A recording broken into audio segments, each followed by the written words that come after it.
नमस्कार, स्वागत है आपका। दिल्ली 24 भारत देख रहे हैं आप और मैं हूं आपके साथ लता। बुलेटिन की शुरुआत करेंगे अहम खबर के साथ। उत्तर प्रदेश के बरेली में बवाल पर एक्शन दिखाई पड़ा है। बरेली में हिंसक प्रदर्शन मामले में 10 एफआईआर जो है दर्ज हुई हैं। अब तक आपको बता दें, इस पूरे मामले में 39 लोगों को गिरफ्तार किया गया है और सीसीटीवी और सीडीआर से जो है उपद्रवियों की पहचान की जा रही है। जी हां, उत्तर प्रदेश के बरेली शहर में जुमे की नमाज के बाद भड़की हिंसा को लेकर अब बड़ा खुलासा सामने आया है। पुलिस जांच में ये पता चला है कि इस बवाल की प्लानिंग 5 दिन पहले चल रही थी। शुक्रवार को जुमे की नमाज के बाद बड़ी संख्या में लोग एक मस्जिद के बाहर आई लव मोहम्मद अभियान के समर्थन में जो है जमा हुए थे। बताया जा रहा है कि ये प्रदर्शन इत्तेहाद ए मिल्लत काउंसिल के प्रमुख मौलाना तौकीर रजा के आह्वान पर आयोजित किया गया था। हालांकि प्रशासन ने इस प्रदर्शन की अनुमति नहीं दी थी।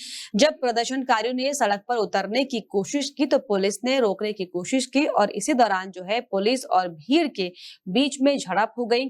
हालात बिगड़े तो पुलिस को लाठीचार्ज करना पड़ा। इस हिंसा के सिलसिले में अब तक पुलिस ने 10 एफआईआर दर्ज की है और 39 लोगों को गिरफ्तार किया है। वहीं पुलिस सीसीटीवी फुटेज और मोबाइल कॉल डिटेल्स रिकॉर्ड जो है की मदद से बाकी उपद्रवियों की पहचान कर रही है और जिन इलाकों में हिंसा हुई है वहां पर सुरक्षा व्यवस्था कड़ी कर दी गई है। प्रशासन का यह कहना है कि हिंसा में शामिल सभी लोगों के खिलाफ राष्ट्रीय सुरक्षा कानून यानी कि एनएसी के तहत सख्त कार्रवाई की जाएगी। प्रदर्शन आयोजित करने वाले ऑर्गेनाइजर को भी कार्रवाई के दायरे में लाया जा रहा है। इसी बीच मुख्यमंत्री योगी आदित्यनाथ ने पूरे घटनाक्रम पर नाराजगी जाहिर की है और उच्च स्तरीय बैठक में साफ निर्देश दिए हैं कि उपद्रवियों को किसी भी कीमत पर बख्शा नहीं जाएगा। उन्होंने कहा कि दशहरा जैसे पर्व के दौरान सांप्रदायिक सौहार्द बनाए रखना जरूरी है और ऐसे मौकों पर माहौल बिगाड़ने वालों के खिलाफ सख्त और मिसाल बनने वाली कार्रवाई देनी चाहिए। सीएम ने पुलिस को निर्देश दिए हैं कि सोशल मीडिया मॉनिटरिंग बढ़ाई जाए और वीडियो फुटेज के आधार पर हर दोषी को जो है चिन्हित कर कानूनी कार्रवाई की जाए।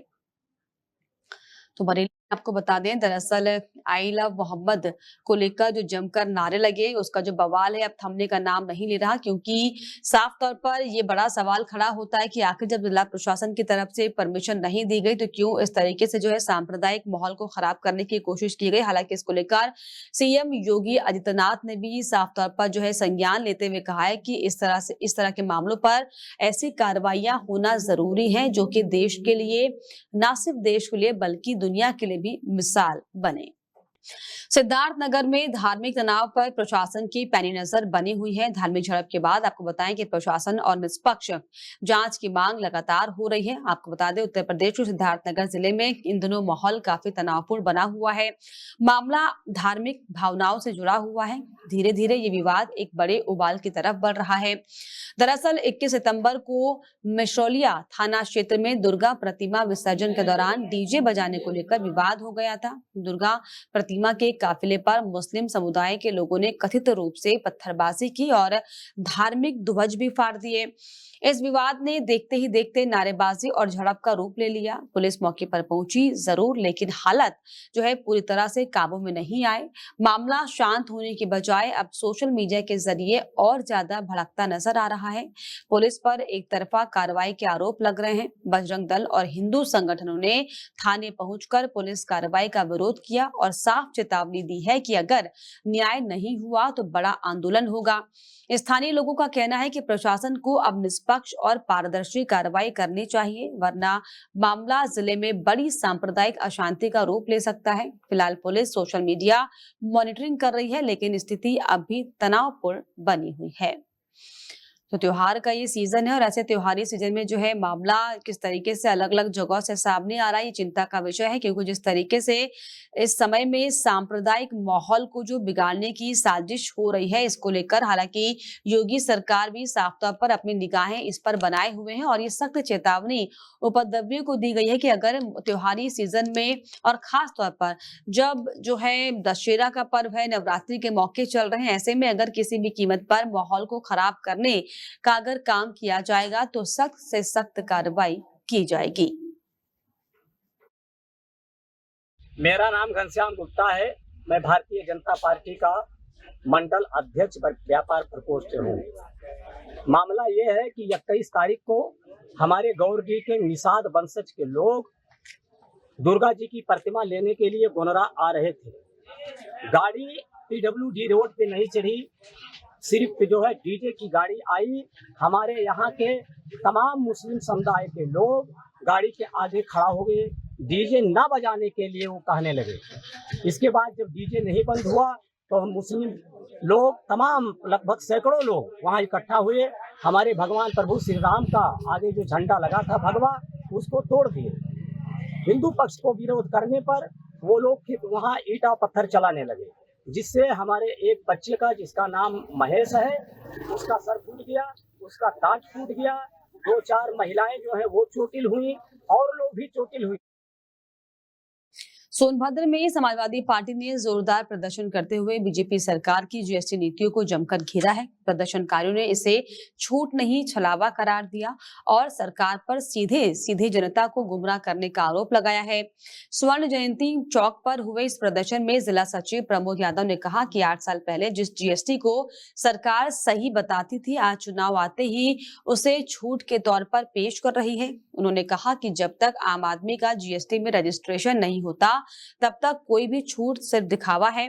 सपा नेताओं ने पूछा कि जब सरसों का तेल 200 रुपए लीटर बिक रहा है, गैस सिलेंडर और खाद महंगे होते जा रहे हैं, तब ये बात किस बात का उपहार है। पूर्व नगरीय सचिव मनीष त्रिपाठी ने सरकार पर महंगाई बढ़ाने का आरोप लगाया। वहीं अल्पसंख्यक सभा के जिला उपाध्यक्ष जुनैद अंसारी ने कहा कि ये सरकार सिर्फ पूंजीपतियों के फायदे के लिए काम कर रही है। उन्होंने आरोप लगाया कि गरीब और मध्यम वर्ग और लगातार आर्थिक दबाव में रखा जा रहा है।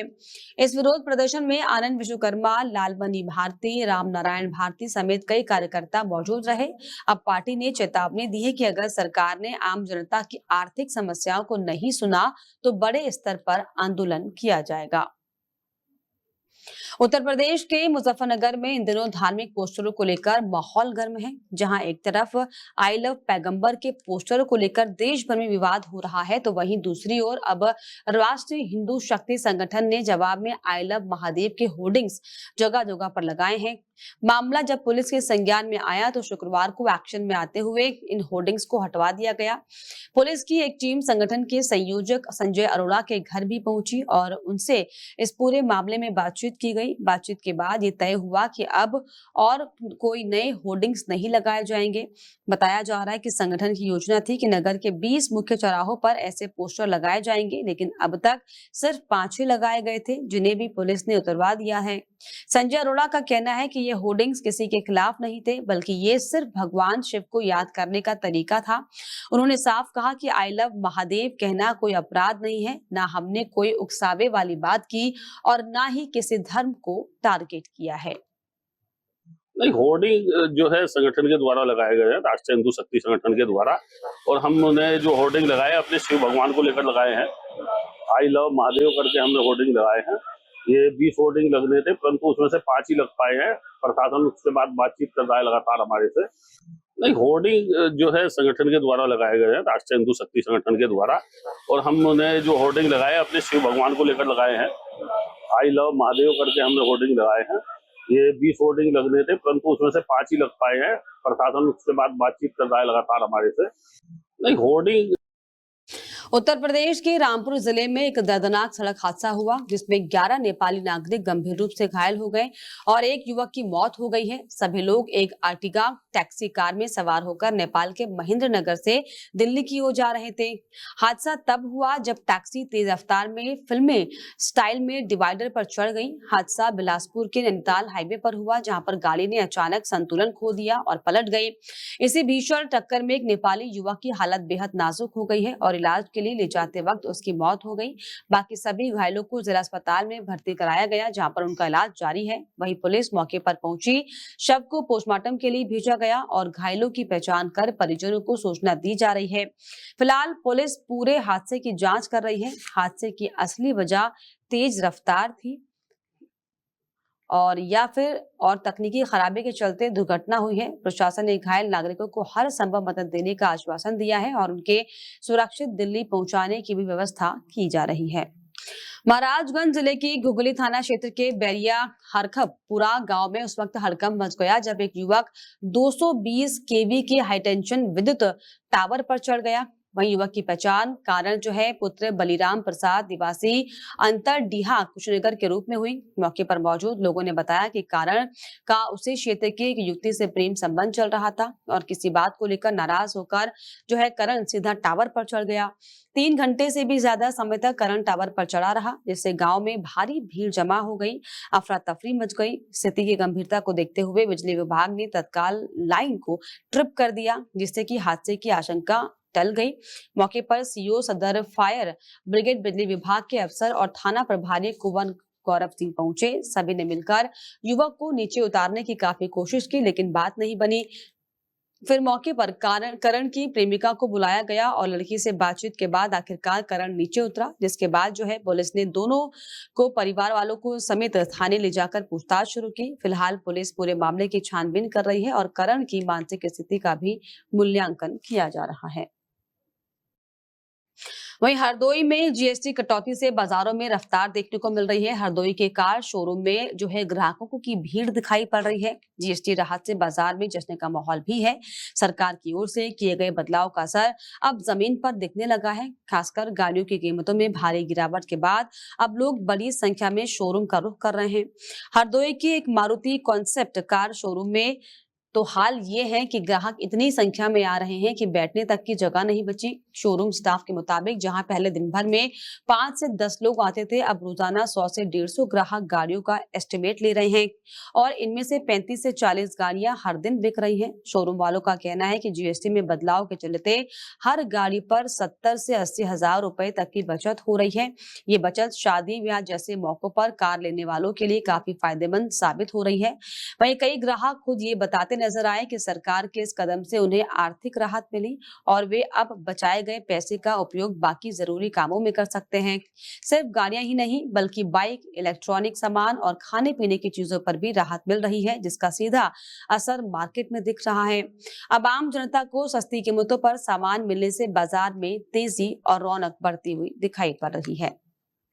जैसा आप देख पा रहे हैं हमारे शोरूम पे बहुत सारी भीड़ लगी हुई है। यहाँ कस्टमर 2 से 3 गुनी मात्रा में रोज जहाँ 15 से 20 लोग आते जाते 50 से 60 लोग हमारे शोरूम पर आए हुए हैं और डिलीवरियां ले रहे हैं। 30 से 35 गाड़ियां आज हम लोग जो है एक दिन में डिलीवर कर रहे हैं। जीएसटी से बहुत कस्टमर को भी लाभ है और हमारी भी सेल में इजाफा हुआ है। और इसी के साथ इस बुलेटिन में फिलहाल इतना ही। देश और दुनिया की तमाम खबरों के लिए आप देखते रहिए डेली 24 भारत। नमस्कार। सत्ता की हर चाल पर हमारी नजर, जनता की आवाज सबसे पहले, सच की पड़ताल करेंगे हम। क्या छपा क्या छिपा, राजनीति के खेल का पर्दाफाश, जहां राजनीति को परखा जाता है जनता की कसौटी। राष्ट्रहित है हमारी प्राथमिकता, जहां बॉलीवुड की चमक भी सच्चाई से टकराती है।